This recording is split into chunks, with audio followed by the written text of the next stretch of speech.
உயிரொன்று இல்லாமல் உடல் இங்கு நிலையாதே. உயிர் என்ன பொருள் என்று அலைப்பாய்ந்து தெரியாதே. வாழ்க்கையின் வேர்களோ மிக ரகசியமானது. ரகசியம் காண்பதே நம் அவசியமானது. தேடல் உள்ள உயிர்களுக்கே தினமும் பசி இருக்கும்.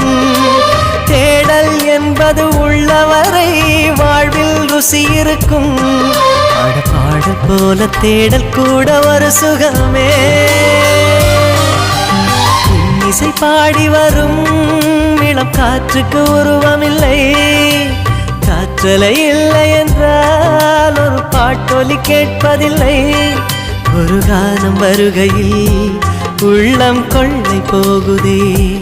ஆனால் காற்றின் முகவரி